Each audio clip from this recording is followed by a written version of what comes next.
This is the Distinguished Alumni Awards dinner, an occasion for us to honor two very special people who are tonight going to join a very distinguished and select group. We have previous recipients of the Distinguished Alumni Award from Perkins School of Theology in the room, and I want to invite previous award recipients to stand where you are in your places and remain standing so that we can recognize you. Please.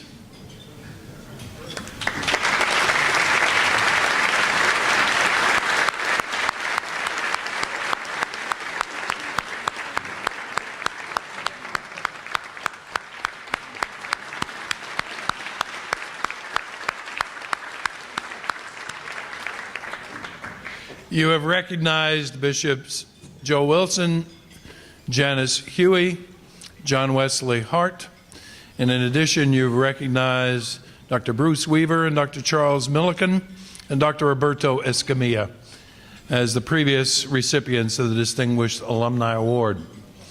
If you come to Perkins School of Theology and stop by the admissions office, file an application to take one or more courses at Perkins, then you can just go down the hall a few feet and you'll see the official list of all previous award recipients. But you have to stop at the admissions office first.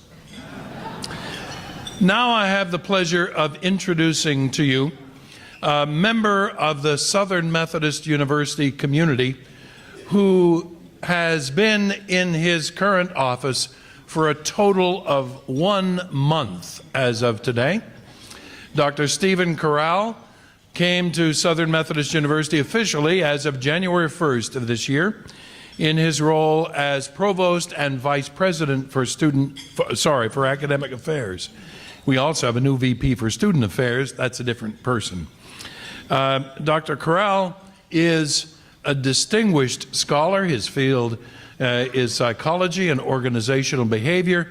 But in addition to that, he's taught and has connections with other departments of academic life, including engineering. Perhaps most important for this evening, he is my immediate superior. He's my boss. He also is the person who, along with President Gerald Turner, will select the next dean of Perkins School of Theology. So be nice to him for many reasons. Please join me in welcoming for his remarks tonight, Dr. Stephen Corral.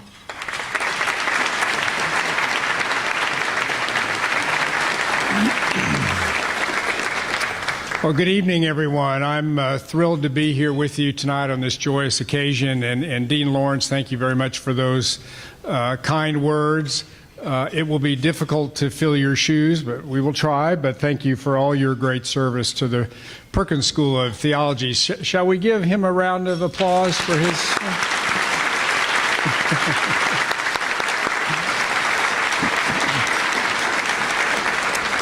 Well, I'm delighted to be here tonight to represent Southern Methodist University and President Gerald Turner in participating in this wonderful event commemorating and honoring two important alumni of the Perkins School of Theology. So this is a very exciting time in the history of SMU. We have just finished our second century campaign, beginning now our second century as a university. And I'm sure all of you know that the Perkins School was one of 3 original schools at Southern Methodist University that was founded in 1911. So I'm delighted about the role that Perkins has here at SMU, and in fact, I think this is an extraordinary resource for SMU and helps further distinguish us in the landscape of higher education. Nowadays, there are so many difficult issues facing us around the world: global health, the need to feed 9 billion people, lots of different new and promising yet risky technologies. As we confront all of those issues, we need a moral compass, and the Perkins School provides that for the SMU community. So we're really, really thrilled to have Perkins as part of our community, and in fact, one of the reasons why I'm so excited to be at SMU is because of Perkins. I came from a large public university where issues of spirituality and religious history and faith could not be talked about. And I'm thrilled to be in an environment where we can talk about those issues. In fact, Dean Lawrence, I may have told you, but I was considering full-time ministry earlier in my life. And in my early 20s, went through a process of prayer and discernment and decided that my calling was more in the field of psychology. But I actually did work in full-time youth ministry at a church in my hometown. And I'll have you know that for a full summer's worth of work, I was paid the entire sum of $2,000. So the financial compensation wasn't great, but it was a great opportunity to give back. So all of those experiences have led me to really embrace the Perkins School and really enjoy having it as part of our community. And it's my role and my mission to help support the school, to help support the dean, and to help Perkins flourish. So Dean Lawrence, I'm thrilled to be here tonight, and thank you very much for allowing me to join you for this wonderful occasion. Thank you. Thanks, Steve.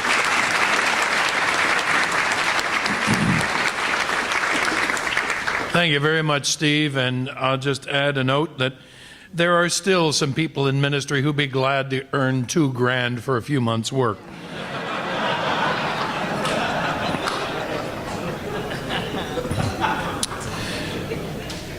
The real occasion that joins us all together here in the Great Hall of Highland Park United Methodist Church is to honor two very special people. The procedure that we'll follow is, first, I'll have an opportunity to invite the Reverend Juliet Spencer, representing the Perkins Alumni Council, joined by Provost Stephen Corral. And the three of us will present the awards to our two recipients. Then, after those formal presentations, we will have in sequence words of introduction from persons who have been selected to introduce and provide some background information for the two honorees. And in response to each of those introductions, the honoree will have an opportunity to offer remarks. As I said, these two honorees are very distinguished leaders in community ministry, and we are pleased indeed and proud and honored to claim them as graduates of Perkins School of Theology.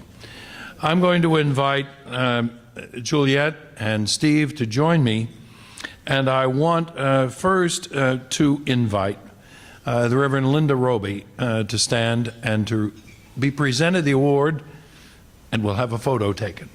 Linda?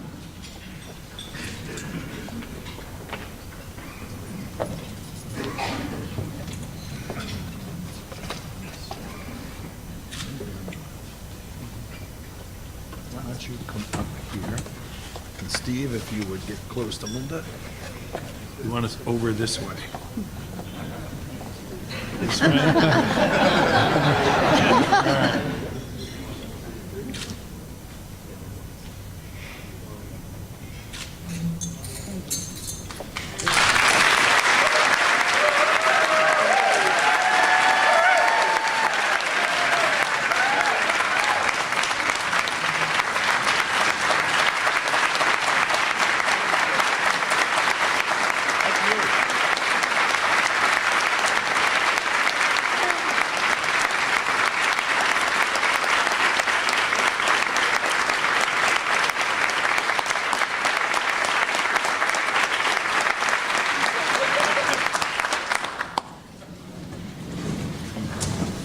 And now, with help again from Juliet and Steve, I want to invite John McKellar to stand.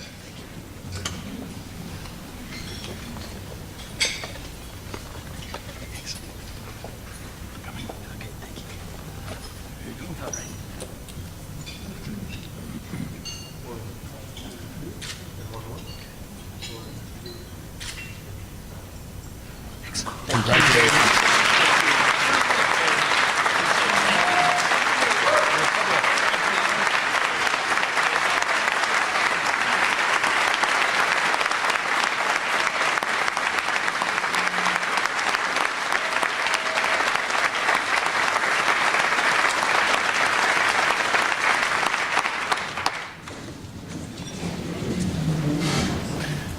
It might seem a little odd on these occasions first to present the award and then to have some conversation about why it is we felt they merited it. It's because they already have the awards in hand, and no matter what is said in the next few minutes, nobody can take them away. There are two persons who are going to offer introductory remarks about the ministry of Dr. John McKellar. I am going to introduce both of them and then let them speak in the order in which they choose. The first whom I will name is Bishop Mike Lowry, Bishop of the Fort Worth area, and hence the Episcopal leader of the Central Texas Conference of the United Methodist Church, the conference in which Dr. McKellar serves. The second person whom I will mention is Dr. M. Todd Renner, co-pastor of White's Chapel United Methodist Church in Southlake, and therefore ministry colleague at White's Chapel with Dr. McKellar. After these two gentlemen speak, you will then hear from Dr. McKellar, who has the right to revise, amend, alter whatever has been said. We'll start with, in whatever order they choose, Bishop Lowry and Dr. Renner.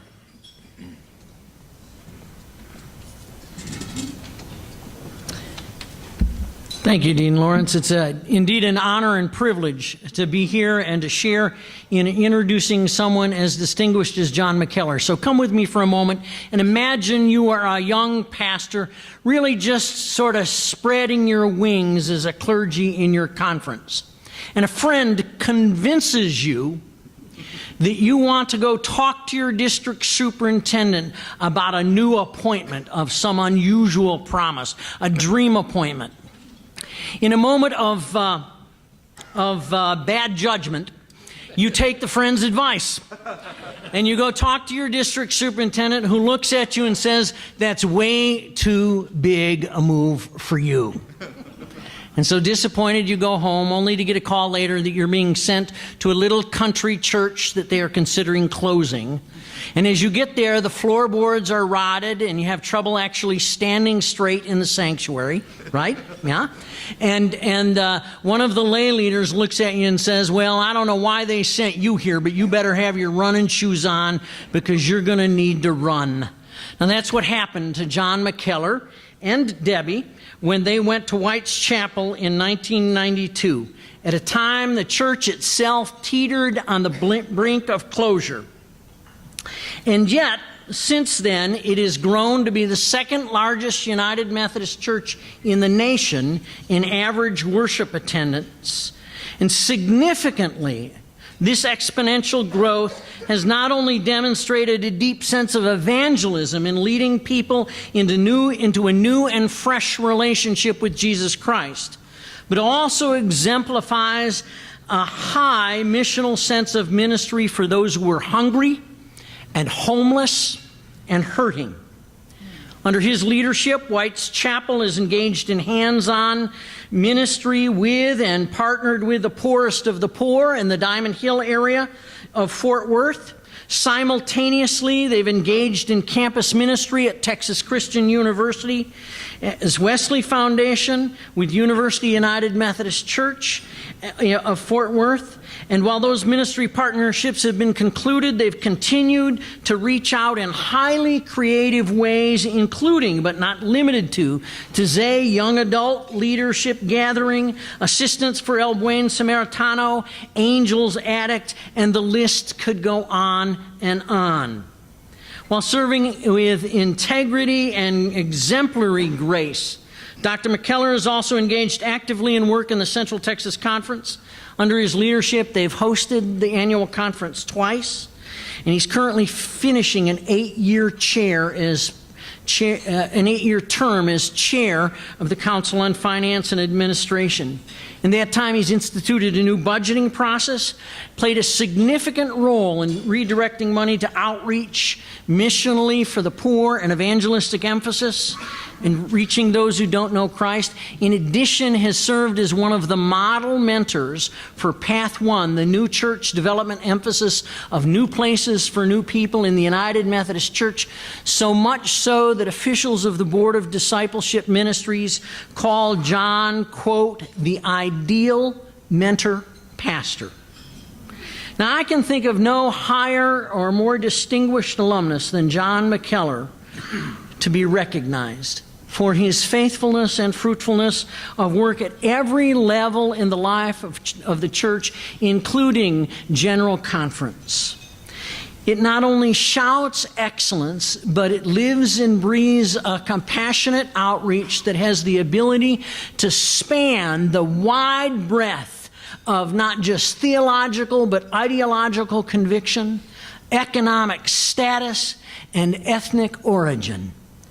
In fact, John has done this with such a profound sense of being able to reach across diverse and often disagreeing groups that we can only conclude, friends, this is a man who walks with Christ. Dean Lawrence, should you manage to find a better candidate for the Distinguished Alumni Award, please notify me first among my fellow bishops. And secondly, send the person over so that I can have some water changed to wine.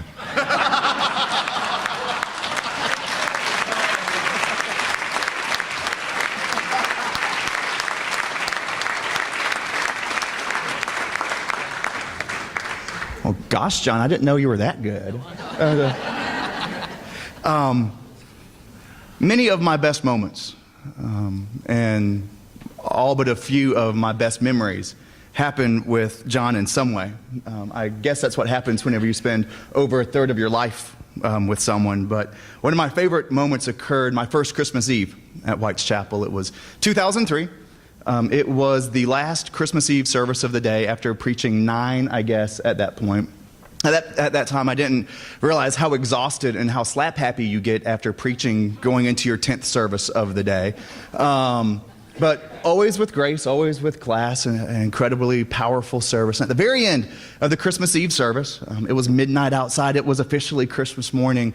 John went over to the Christ candle. It was time to light everyone's candles out in the congregation. But at that time, we had some horrible sightline issues in our sanctuary, and John preached from these boxes that were 2.5 feet high, and there was a little baby box behind all of these boxes to use as a step that you could get on to the big box to preach your message.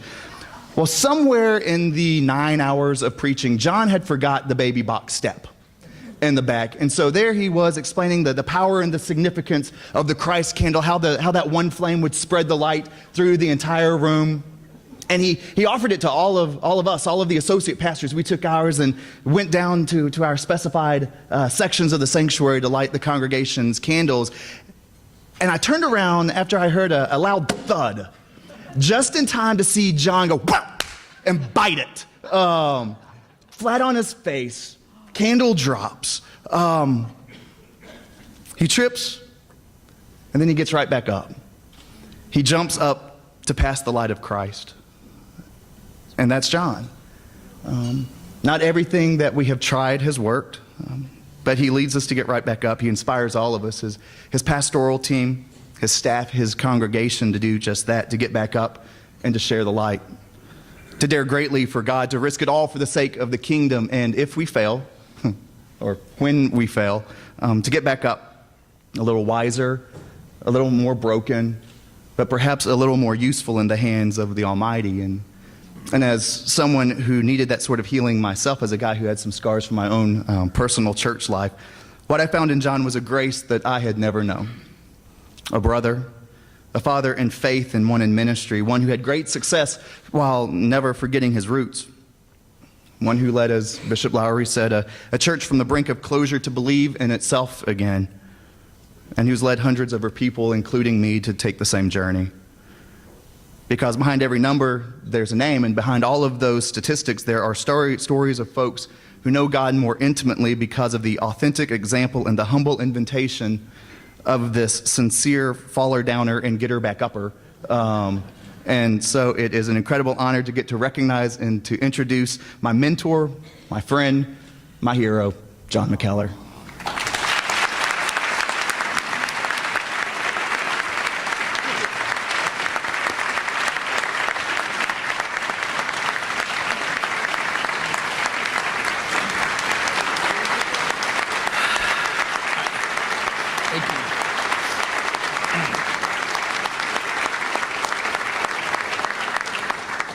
Thank you. My friends and colleagues that know me know that I am a crier.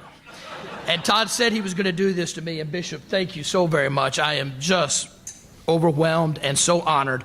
It's really lucky in that dark period for me in 2003.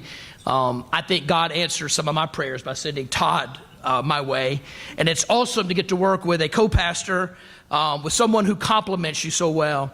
Todd is head and I am heart. He is organized and I am chaos in motion. And together we bring out the best in each other and challenge each other and grow each other. And Bishop Lowry, thank you so much. He is such a magnificent leader and a great teacher. And we have partnered together on so many things. And I am honored to get to be his offensive lineman. And he is the star quarterback of the team. So thank you, Bishop. We teach a preaching school. And we just spent 4 days together last week working with young clergy, and what a great teacher. His last lecture is just a classic. And I get fired up for ministry, and I'm ready to go again. And so, Bishop, thank you for your great leadership. And I'm just hugely aware that an award like this goes to many people. It goes to family and friends and church members, and I went as a second career. I was a CPA before I went to Perkins, and our family moved together to Haslett, Texas, and my wife, Debbie, and our children, Jay and Chandler. What a blessing. Every step of the way, we have been there together. And I'll never forget when I was in Haslett. Now, at the time, now Alliance Airport is out there and it is developed. I thought I was in the far reaches of West Texas. In fact, I really thought, and I was a Louisiana boy, that I was in a suburb of El Paso, and that there was no such barren place as this was. And so I asked them, because I had a class in the summer, and I said, how do you get to SMU from here? And they said, well, there's no good way to get there from here. But what is amazing to me is the route I took was down Highway 114, that's very different today, through a little town called Southlake that looked like a big pasture area, and at the end was a little Dairy Queen. And I thought, what's up with this Southlake, never knowing that my life's work would be lived in that place. So I was at Perkins from 1986 to 1990, and I was just thinking about some of the professors that shaped me, just to mention that I have lived out in my ministry. Number one for me, and just the huge role model that I think of all the time, was Dick Murray. I took every class he offered. One of the things he said is, pastor, teach the Bible to your people. And the hallmark of my ministry is I teach 3 and 4 Bible studies every week. And the connections we have had by learning Scripture together, I think, is one of the keys to our church's success. So I always remember Dick Murray. I remember Billy Abraham. Had him for doctrine and evangelism, and just inspired me to be passionate about sharing the gospel of Jesus Christ. I remember Dr. Joseph Allen. Took him for moral theology, also a class on ethics and the problem of war. And just war theory stuck with me, and I remembered that through the years. Dr. William Farmer, I had him for Matthew and a great love of the Gospel of Matthew and the Sermon on the Mount. Marjorie Proctor Smith taught me a great love of the liturgical year. And then one of the great delights that I had was Bishop James Thomas. When he left being bishop, came to do some research, and he was the resident bishop at Perkins in those years, and I had him for polity. And then there was a post-intern class that used to be required, but they made it an elective, and most everybody dropped. But it was a time I needed to be there, so there were 5 of us that showed up with Bishop Thomas. was the most amazing experience of my life. It was like young Jedi with Yoda, learning wisdom about pastoral ministry, and I will treasure that. I'm one of those really blessed people. I did my internship with Bishop Mike McKee when Mike was at Meadowbrook, and I learned from Bishop McKee about leadership, and we still run administrative committees in every church I pastored the way Mike taught me, and the passion for worship and the local church I learned from Bishop McKee. Mike, thank you so much for your leadership. And at Perkins, I was one of those group of student local pastors. And we were a group, to be honest with you, that were serving churches in all kind of places, rural appointments. We were associate pastors, any city. And one of the luckiest moments of my life actually happened first day of class. I was sitting in the auditorium near the back, and I happened to be sitting in front of this young guy right out of college. I was 29, he was 22, that made me laugh. And I turned around and met John Robbins for the first time. And he made me laugh for 2 years. And then I'll never forget, we began our internship year, and we were in a pastoral care office with our growth group beginning, and he announced the news that his mother was very ill. And I remember after that meeting, we went to lunch. And we have been the closest of friends since that time. And John and I have moved each other and worked with each other. And I really always think about those student local pastor days, because it's those student local pastors are not the best students, because they're juggling church and they're juggling family and they're trying to make it work economically. And yet what we learned was balanced by the local church.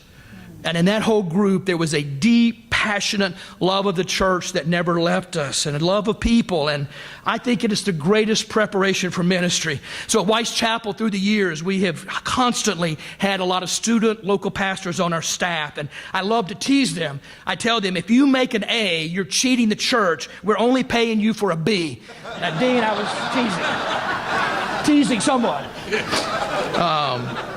I've also been privileged to pastor great churches, but I could not be here today without thanking, I think, one of the great churches of Methodism, and that's Weiss Chapel United Methodist Church. This honor is really their honor.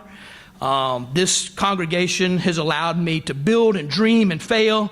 They've been open to experiment and push the envelope. They've allowed us to follow the Holy Spirit when it seemed to make no sense.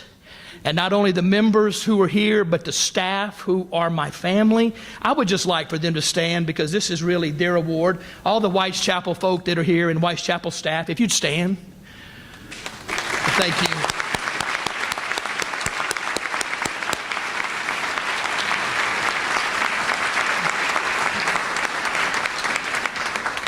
You know, we live in a challenging time for the church, and we know that. The end of an era that began following World War II, and we have seen it coming. It is coming to an end, and we prophesied about this change when I was in seminary in the 1980s, but unfortunately, we in leadership in the church have been trapped by our success and unable to change.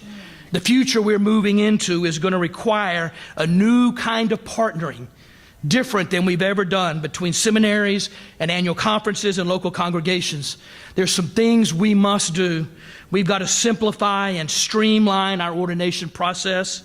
We've got to see theological training as a lifetime pursuit with new ways of doing continuing education. And we have to empower bishops to set higher standards of accountability.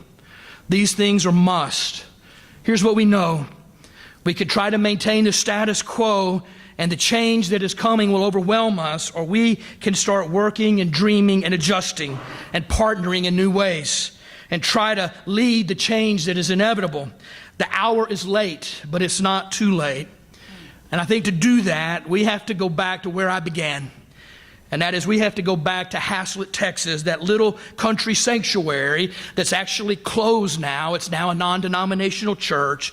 But that sanctuary, I can go back there in my mind. I can smell that old, musty church smell. And the red carpet in the pastor's study was a little broom closet with a desk and a filing cabinet. There was no room for a chair. So I'm used to office hours, always have done that. So there was no room in the office. So I would go in the sanctuary. And Monday Mondays, we didn't have class, so those would be my office hours on Monday, and I'd be thinking about school and the lessons we were studying, and I would plan worship and think about sermons, and I would dream about the church and things I hoped God would do in the future.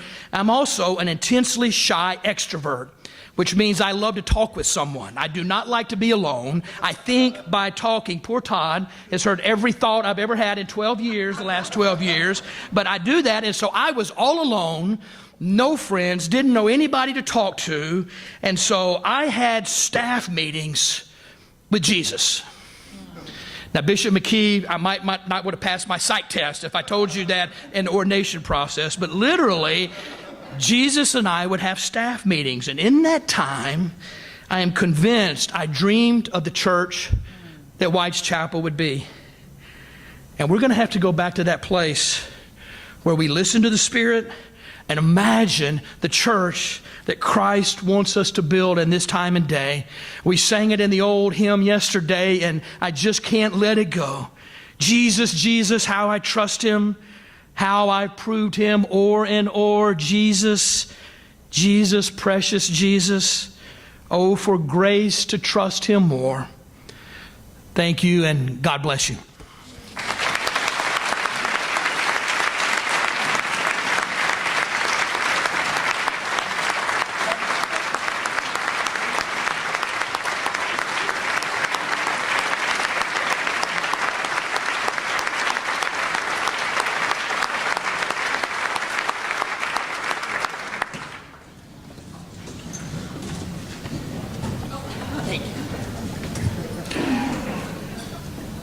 John, you've just proved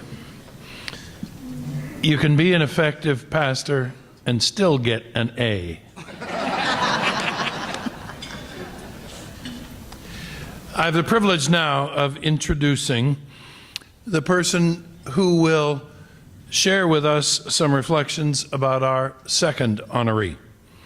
Dr. Andrew C. Stoker is the senior minister of First United Methodist Church in Dallas. He came forward as the initiator of the consideration that led to the selection of Linda Roby as our second honoree this evening. I invite you to join me in welcoming Dr. Andy Stoker.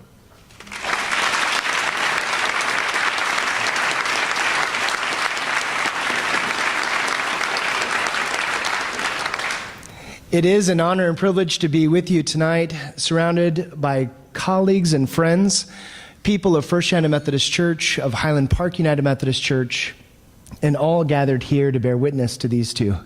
What a gift. Tonight it is my honor and privilege to bear witness to the work of the Reverend Linda Roby.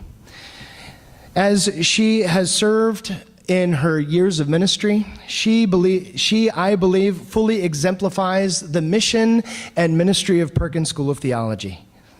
Their interpretation of ministry in its context and its coming to life in all of its forms, Linda consistently reminds us, through her ordination as a deacon in the North Texas Conference, that we are to connect the church and the world actively and pursuantly and challengingly.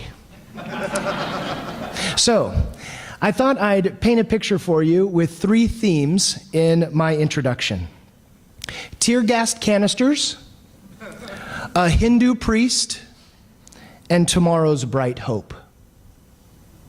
Tear gas canisters. My experience with Linda has primarily been through the work at First United Methodist Church of Dallas, where she's worked diligently to build a ministry of Christian witness both educationally and evangelistically. She's led both education trips and mission trips in and outside the United States. Linda, a few years ago, led a group of about 80 to Palestine and Jerusalem. One morning on that trip, we visited the United Methodist Conflict Resolution Ministry in Bethlehem called WEOM. We turned the corner to find, hanging from the trees, empty tear gas canisters. While we were touring the grounds, Linda asked questions of the women who had gathered there as we were being led on the educational ministries of WEOM.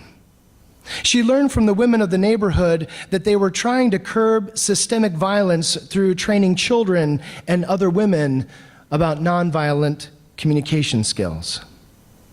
And all of this training was launched as a response to tear gas being thrown onto the children's playground. As a reminder to the threat of violence, the women and children of the neighborhood promised not to throw the canisters back or anything else back. So they hung them from the trees. They told us that they were people of peace. The trip took a very different route. From Bethlehem, Linda instructed the drivers to take us to the Mount of Olives, where Jesus wept for the people, and to the steps of the Temple Mount, where Linda took off her shoes. On the Temple Mount, Linda took off her shoes in January, and in taking off her shoes, she said, "After what we've seen in Bethlehem, and standing here on this sacred place, we now know where Jesus walked. And now we are walking in Christ's footsteps, where even under the threat of violence, Christ walked peacefully." Never before, dear friends, have I seen such embodied teaching. A Hindu priest. Linda has stood in the pulpit of First United Methodist Church and invited our congregation to join her in the prayer as Jesus taught, "Our Father who art in heaven." And we all collectively say it with her. On every word from Linda's mouth, there is conviction and assurance that this thoughtful prayer is touching the heart of every congregant. One of the most significant experiences of Linda's service to Christ in living out the Lord's Prayer was on a mission trip to India. After earning a grant from the Habitat for Humanity, Linda led about 20 of us to New Delhi, where we worked for a week with Habitat India digging new latrines for a neighborhood on the periphery of Delhi. What an experience it was. We were in a predominantly Hindu country, working in a Muslim neighborhood alongside a Roman Catholic relief ministry under the auspices of Habitat for Humanity, and propelled by the Wesleyan spirit, that is, the world is our parish, from a downtown United Methodist Church in Dallas. There we were, digging in the dirt. Each day we'd shovel a little more dirt and mud, creating a path so that the flow of clean and healthy water would be supplied to families. On the last day of our work, we were visited by the local community's Hindu priest. He was dressed as all clergy people were dressed, even here in the United States, a bright mandarin robe, rope sandals on his feet, and it seemed to me that he was scowling, looking on our work with arms crossed, and just a slight bit of a nod and a question. And after looking at our work for quite some time and all the dirt that we had moved, a translator stepped in to help in a conversation among clergy colleagues. Still standing there with arms crossed, I asked through the translator, "What is it that you're here to do?" And he looked at us and he said, "I've just come to see what God was up to." Never before have I experienced such a responsive service to Christ than in Linda Roby. Tomorrow's bright hope. In her faithful witness as partner to Frank, mother to her children, a grandmother to her grandchildren, Linda has responded to her covenants in her family of choice. And I can also bear witness to Linda's patient and resolute care of her parents in their last years as a representative of a dear covenant of love. Linda has taught many about what it means to be a faithful servant of Christ while leading in difficult situations.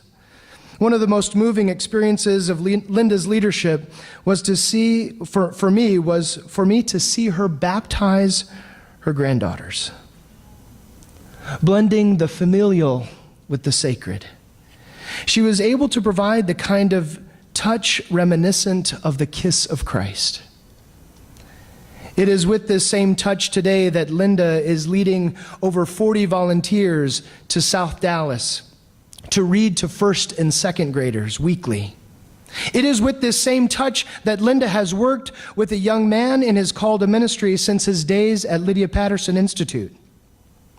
You see, he came to First Church as a 17-year-old junior at Lydia Patterson through an internship program that we just decided would be fun. Linda has gracefully mentored him summer after summer. And this year, he is transferred to North Texas College to be closer to the place that has called and affirmed him. Manny Martinez, who is here tonight, is now 21 and thriving in his first church job, preaching and pastoring to a United Methodist community of faith.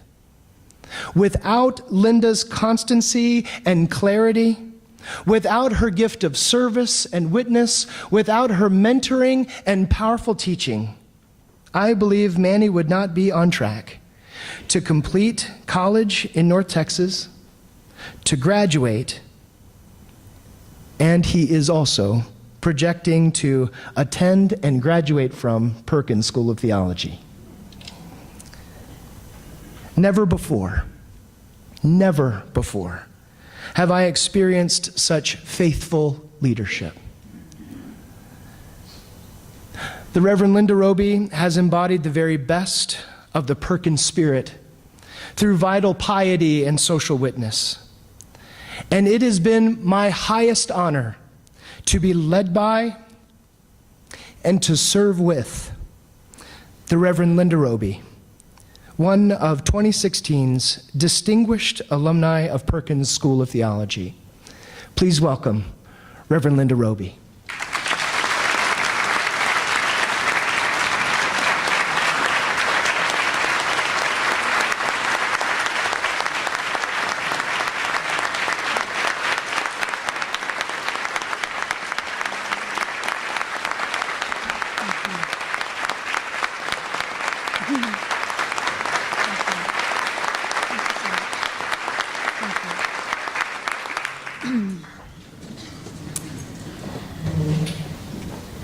Dean Lawrence and Bishops McKee, Whitfield, Huey, Hart, Lowry, and Wilson.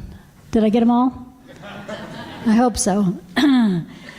Perkins community, colleagues, friends, and family, thank you so much. It is an honor and a privilege to receive this award. And just so you know, I'm the introvert here at the table, so I won't talk very long. It is my privilege to accept the award. I am deeply humbled and so grateful for each of you. Each of you have paved the way for me and for many others.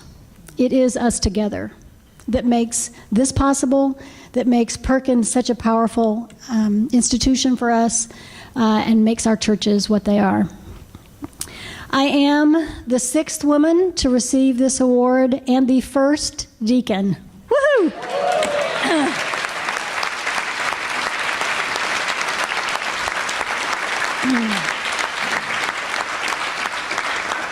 So thank you, Perkins, for recognizing the ministry of the deacon and the power of that ministry in our churches. I am glad to be a trailblazer. I'm not sure I ever thought that that's really what I was, but I'll take it. So thank you for being giving me the honor to be the first one.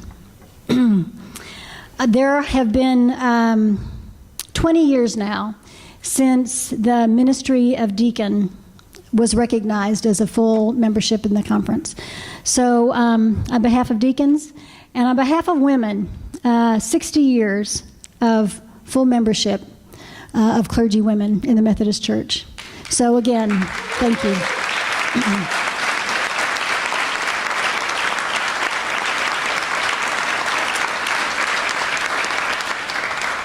For those clergy in the room, this honor is for you as well. And for those of you who might be thinking about being clergy and being called, look forward to seeing you in the future on this list. Andy and I have shared in mission and ministry together now with his never-ending energy, his commitment, his intensity, and so together with a great staff and a great church at First Church, being invited to this honor at this time in this season is a real gift. For allowing me, Andy, to be maybe the heart while you're the head in this body, I'm so grateful. We are inviting our church to open our doors even wider, and it is a gift to be a part of First Church at this time. I want to thank my family who's here because they certainly have made me who I am. So family, would you stand and let us recognize you as well? I'm very proud of you.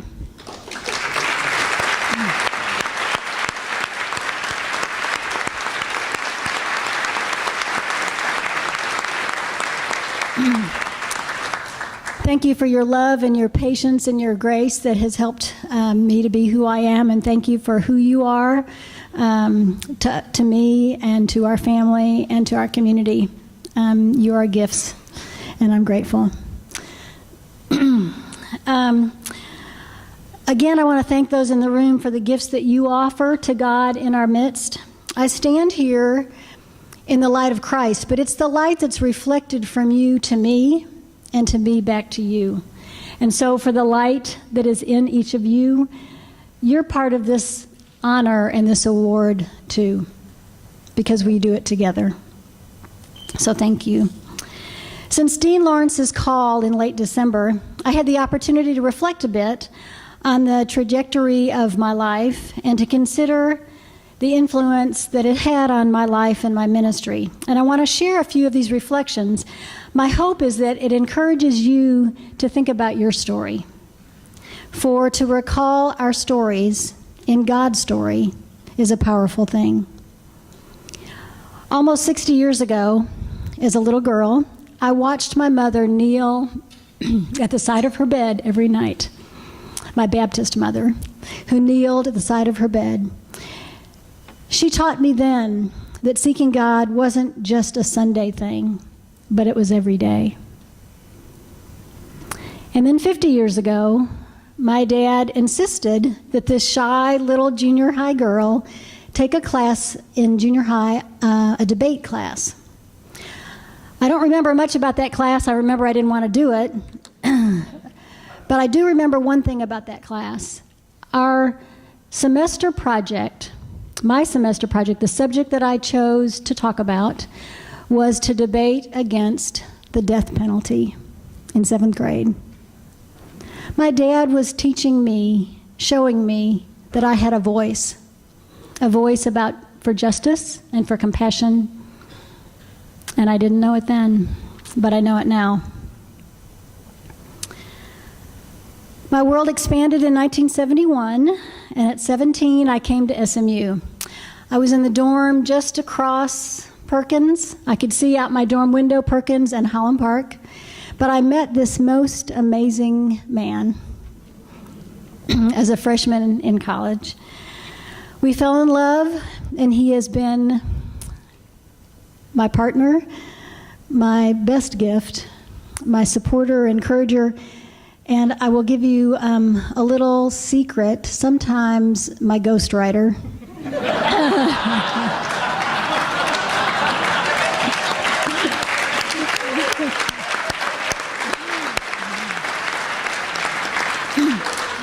He didn't write this, I didn't tell him about this, but Frank was a journalism major at SMU. I was the shy little education school teacher, and so he has helped me and nurtured me all along the way. So thank you, honey, for being my inner voice sometimes and my outer voice.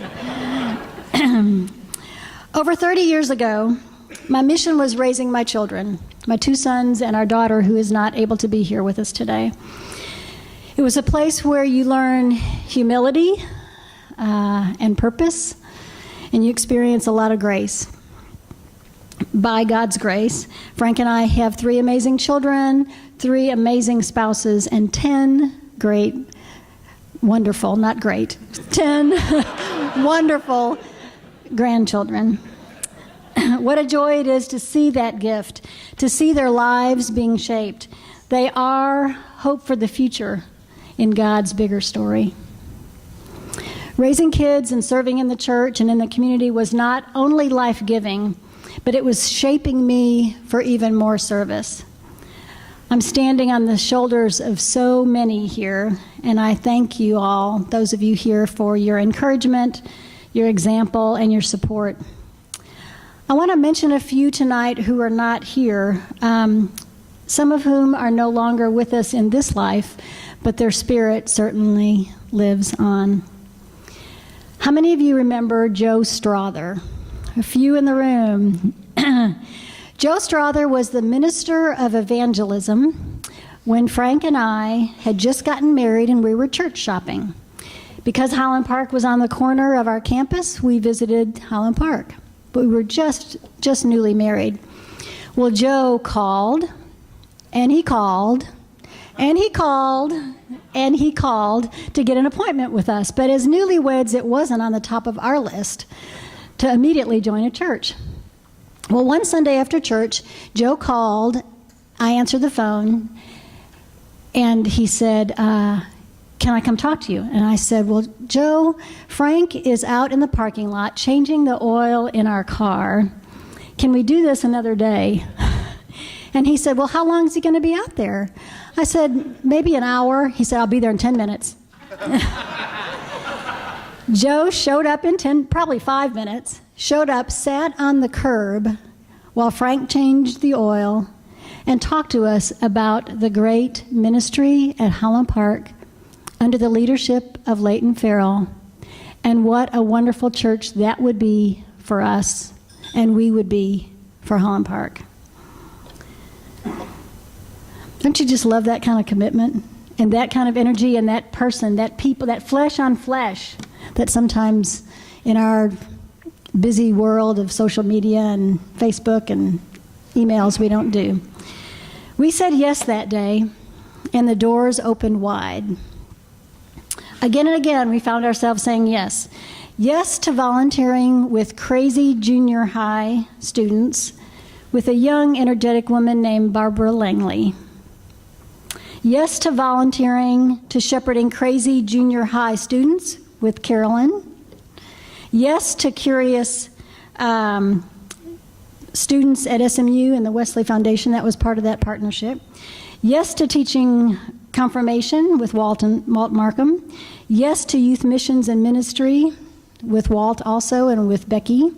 Yes to leadership on church committees. Yes to mission and ministry beyond the church. Highland Park was a place where we could serve.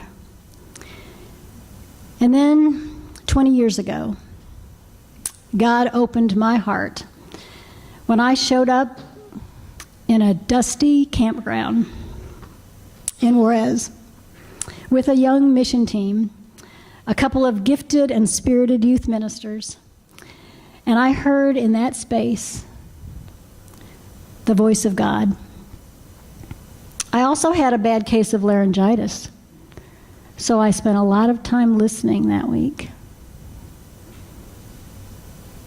God's voice was calling me to more compassion, more service, more justice in the church.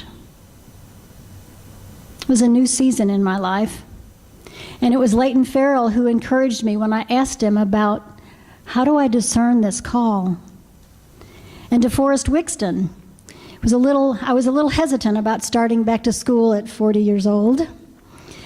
And he said, what are you afraid of? Don't just stick your toe in. I was thinking about taking one class. He said, jump in with your whole heart. Give it your all.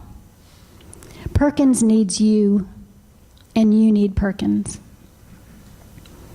So I give thanks to God for Perkins, for inviting me in to seek God daily, to question, to wrestle, to think deeply, and to grow. Perkins continued to help me to find my voice through the prodding of the professors and a caring community. Bishop and Mrs. Oden spent time with Frank and I personally, nurturing our commitment to the United Methodist Church.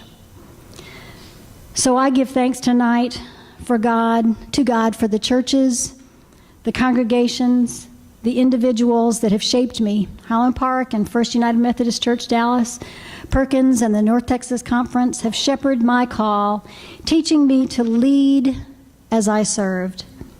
I was nurtured and stretched and offered a place, ordained a deacon under the leadership of Bishop Rhymes Moncure.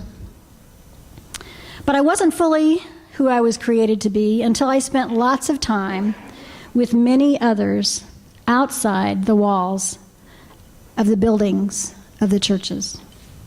Sometimes it was in a dusty campground in Juarez, working alongside families trapped in poverty on the border, or with faithful servants in an eye clinic in Haiti, or with a woman pastor in a Methodist church in Russia, or with those caring for orphans in Nigeria, the Philippines, and Costa Rica.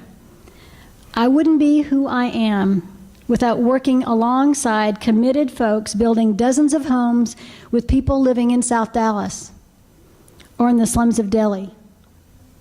I wouldn't be who I am today if I hadn't shown up years ago reading with the RIF program in DISD, or serving meals to those who find refuge at Austin Street Center, or with a congregation that reached out with great compassion to Katrina survivors, or meeting with prisoners hoping to have another chance. We just all showed up. We all showed up, we walked together, we were committed to walking with Christ in the world.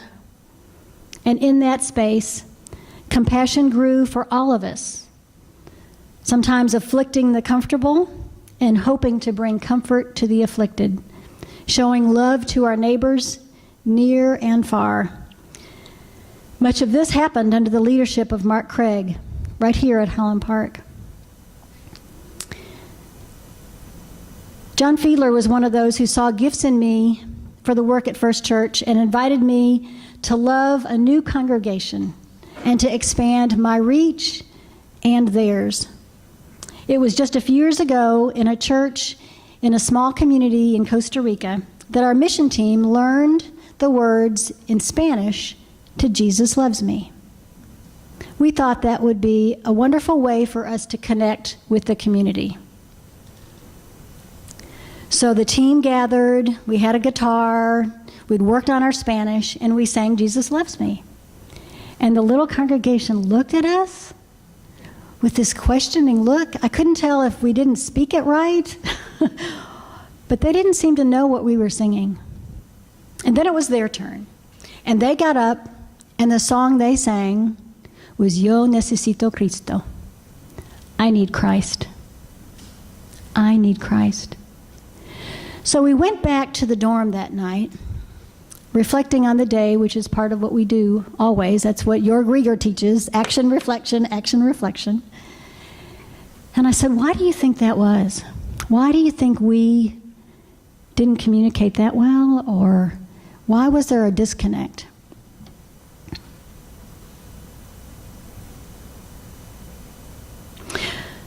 What were we communicating with that song? That God loves us? Yes, that's the beginning. God does love us. God loved us from the beginning, before we even knew it. But that's not the end of the story. We can't stop there. We need Christ. And we need to know that we need Christ. Those children taught us more that day, more about what we needed to learn as the team going down to Costa Rica to build an orphanage than we ever could have learned putting bricks on brick. It takes all of us. That's trust. They need Christ. We need Christ.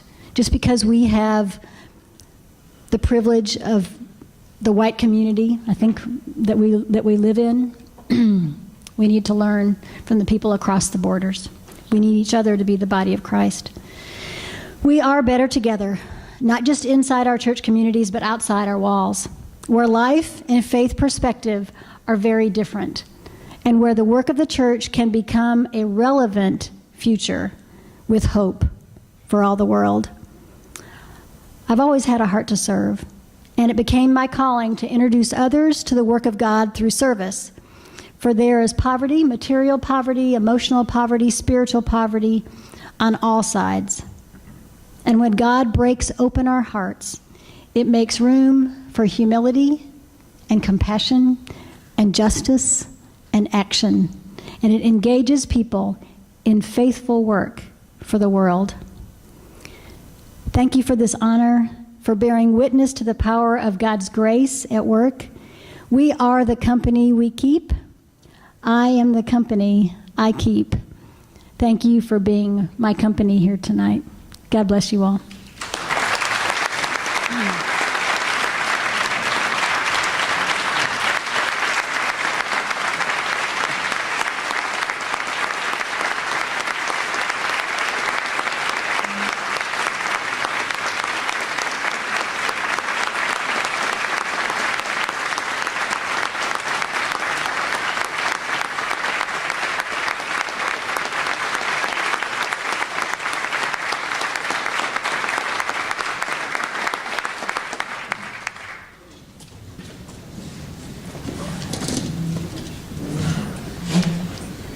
Sisters and brothers, you know that the scheduled occasion that brought us here tonight was our opportunity to honor John McKellar and Linda Roby by giving them awards.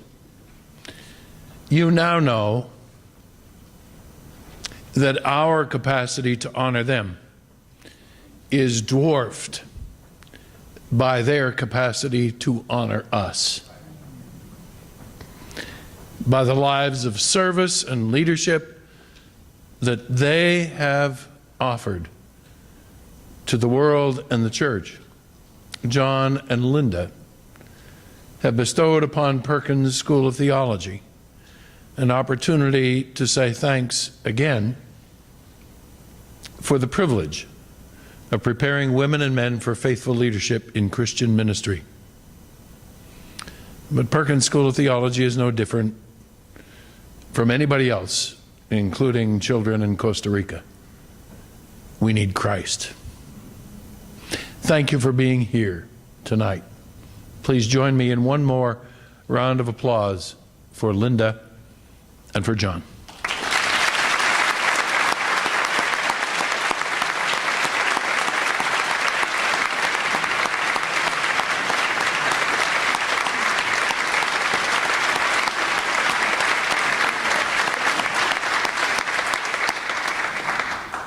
I want to thank the persons whose labors made possible this evening's dinner. I refer to the Reverend Connie Nelson, Director of Public Affairs and Alumni Relations, to Matt Jacob, Associate Director of Alumni Affairs and Public Relations, to their colleagues Amanda Rodenberg and Pam Goolsby, and a host of other people who assisted them in putting together the details of this dinner. I also want to acknowledge the Reverend Dr. Priscilla Pope Levison, our Associate Dean for External Programs, whose responsibilities are for all of the activities of Ministers Week, mainly the activities that began this afternoon with worship, continued with lectures and presentations, and will continue tomorrow. In about 30 minutes, tonight's lecture, featuring Dr. Walter Brueggemann, will begin here on the premises of Highland Park United Methodist Church in Wesley Hall. As you exit from the Great Hall and walk down the corridor, you're going to pass Wesley Hall. It'll be on your left. This lecture tonight is part of the Ministers' Week activities, but it is open to all. Dr. Brueggemann is one of the most distinguished Old Testament scholars in the world. And I certainly want to extend an invitation to you in the time we have together after the adjournment of this evening's dinner to take time to greet not only one another around the various tables in the room, but also to take a chance for a moment with both Linda and John. And please do feel that you are most welcome to join us for Dr. Brueggemann's lecture, which will begin promptly at 7:30. Thank you very much for coming, for honoring our guests. Thank you very much for the way that you are carrying out the ministries that these two distinguished Alumni Award recipients have so manifestly demonstrated is the way to help the world know how much we need Christ and how to share. Have a good evening. Thank you so much.